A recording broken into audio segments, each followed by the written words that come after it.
territorial integrity of Somalia and its sovereignty. We also spoke about our waayahay sida aad u jeedaan halkan runtaa la isugu sheegay ninkii Abiy Ahmed ahaa lafdiga markii aan ka imaado nuxurka ku jira shirkan jiraayid waxaad moodaa in runta loogu sheego lagu yiri adiga iyo cidda gadaalka taaganba kama aqbalayno wada jirka midnimada iyo waliba madax banaanida jamhuuriyadda federaalka ee Soomaaliya inaad ku xadgudubtaan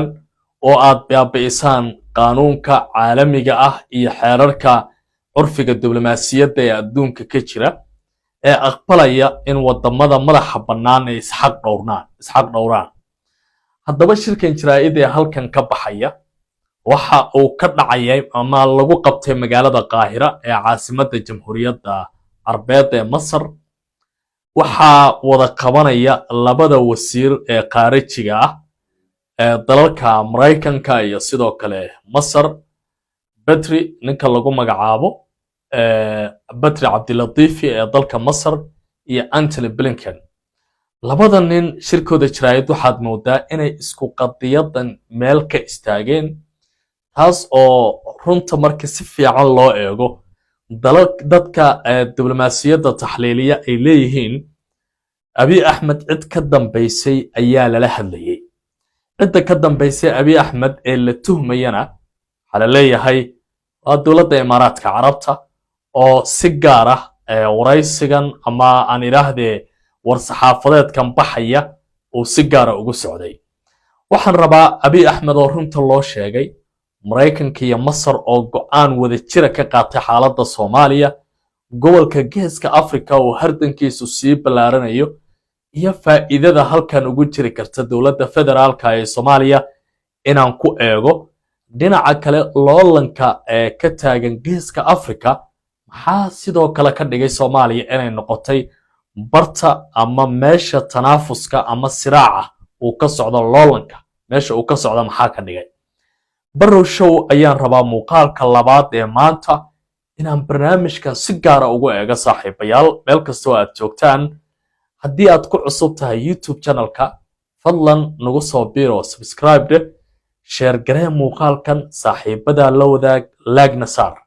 si xogtan ay meel dheer u gaarto aragtidaadana aad ayay muhiim u tahay taxliilka kadib hoos ku qor Masar iyo Mareykanku sida hadda u hadlayaan marka la eego ma waxa ay ka dhigan tahay Abiy Ahmed in markan la yiri qalaas way ka dhan tahay George orodka ee meel naga fariiso barnaamijkii ninka hadlaya waxa uu ahaa Badri Cabdilatiifi wasiirka amuuraha dibadda ee dowladda Masar nin ruug cadaa ah oo si weyn u yaqaan diblomaasiyadda ragga kawaadirta ah ee dalka Masarna lagu tiriyo inuu ku jiro marka loo yimaado inuu si weyn u fahmi karo hanaanka diblomaasiyadda iyo isbedelada caalamka ka socda waxa uu wadankiisa ku soo dhaweeyay wasiirka amuuraha dibadda ama xogayaha amuuraha dibadda ee dalka Mareykanka Antony Blinken labada dhinac waxay ka hadleen waxyaabaha shu'uunta ah ee ka dhaxeeya Masar iyo Mareykanka ogow Masar waxay ka mid tahay dowladaha sida weyn saaxiibka ula ah dalka Mareykanka ee aadka ugu dhow isla markaana la shaqeeya inta badanna ciidamada Masar oo ah kuwa aad u fara badan waxa taageera oo garab istaaga oo waliba mararka qaar dowladda Masar miisaaniyadda ciidamada ka kaba dalka Mareykanka sida darteed Masar iyo Mareykanka waliba generaalka hogaamiye Masar iyo dowladda Mareykanka looma kala sheekeeyo aad ayay isugu dhow yihiin sidaas waxay ku qoran tahay wargeysyada ka faallooda arrimaha diblomaasiyadda ee sida weyn wax uga qoray xiriirka soo jireenka ah ee Masar iyo Mareykanka ka dhaxeeya haddaba Antony Blinken markii uu dhinacyo badan ay ka wada hadleen Badri ninka lagu magacaabo Cabdilatiifi waxyaabaha sida gaarka iskula soo qaadeen ee Masar miiska soo saartay ka muuqanaysaba hadalka wasiirka amuuraha dibadda Masar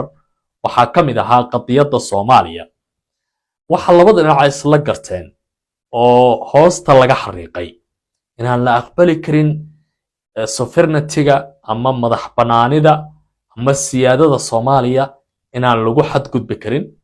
wadajirka daleed ee Soomaaliya ama territorial integrity-ga Soomaaliya in aan lagu xadgudbi karin oo la ilaalinayo hadalka marka intaas aan ka qaadano oo waliba dadka diblomaasiyadda yaqaana oo falanqeynaya barnaamijka Barrow Show uu wax ka weydiiyay waxaa la leeyahay arrintan Abiy Ahmed waxaa lagu yiri khalaas way ka dhan tahay gobolka geeska Afrika intaan ka badan ma xamili karo qalalaaso iyo dhibaato iyo waliba rabshado ka sii socda marka waxaa loo baahan yahay inaad meel fariisato dalkan madax banaanidiisa iyo wadajirkiisa aad ilaaliso war saxaafadeedka ayay ka dhex muuqanaysaa laftigaasna waxaa ku dhawaaqaya ninka lagu magacaabo Batri Cabdilatiifi dowladda Ethiopia horey waxay u ahayd dowladaha xaliifka ula ah ama ku dhow dalka Mareykanka welina siyaasad ahaan way wada socdaan laakiin hanaanka rejiimka Abiy Ahmed iyo sida wax u hagayo hadda calaamad su'aal fara badan ayaa la gelinayaa Masarna waxa ay muujinaysaa in marka la fiiriyo Mareykanka Ethiopia ay hadda aad uga dhawaatay taasi waxa ay keentay in dhowr jeer oo isxigay Antony Blinken uu ku laalaabtay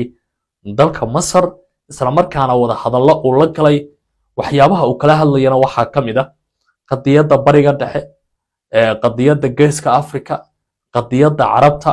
qadiyadda Falastiin iyo xaalado kale oo taagan marka hadalkan maanta soo baxay Abiy Ahmed cidda ka dambeysay lala hadlayo ayaa la isweydiinayaa khubarada qaar oo aan la hadalna waxay leeyihiin Abiy Ahmed waxay wax isaga sidkan yihiin dowladda Imaaraadka Carabta oo loo malaynayo boqortooyadaasi inay gadaal ka taagan tahay yoolka iyo didiilada ka muuqanaysa Ethiopia ay ku raadinayso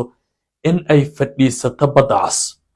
sida la socoteen ba xiriirka diblomaasiyadeed ee Masar iyo Imaaraadka Carabta in dhawaalaba ma fiicnayn wixii ka dambeeyay markii ay sameeyeen howlgalkii wadajirka ahaa ee loogu magac daray icaadatul amal ee dalka ka soconaya Yemen ee Yemen lagu kala qaybiyay ee dhibaatooyinka badan ay ka dhaceen labada dhinac siyaasadoodu waxay u muuqanaysay inay sii kala fogaanayeen waxa ay sidoo kale Imaaraadka iyo Masar hore ugu kala tageen arrinta ka taagan gudaha dalka Suudaan Masar waxay taageeraysaa General Abdel Fattah nimankan kalena waxay taageerayaan RSF-ta ama dacmo sariic nimanka la yiraahdo dagalo uu hogaaminayo hadda marka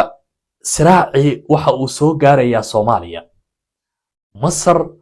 in muddo waa aamusnayd laakiin hadda waxay leedahay wax kasta oo socda meesheedu ma joogayaan ee loolanku waa iman karaa haddaba su'aashu waxay tahay cidda la xadfay ama lagu qariyo war saxaafadeedkan ee la leeyahay territorial integrity-ga iyo sovereignty-ga Soomaaliya waan ilaalinaynaa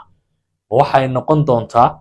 inay dhaga laab u duleela ay wax ku maqlaan waa Ethiopia ee Abiy Ahmed uu hogaamiyo iyo ninka lagu magacaabo Maxamed bin Said ee Imaaraadka Carabta hogaamiya labadaba suuragal ma tahay in war saxaafadeedkan wax weyn loogu sheegay suuragal sama tahay dalaalada geeska Afrika ee siyaasaddu inay dhamaan doonaan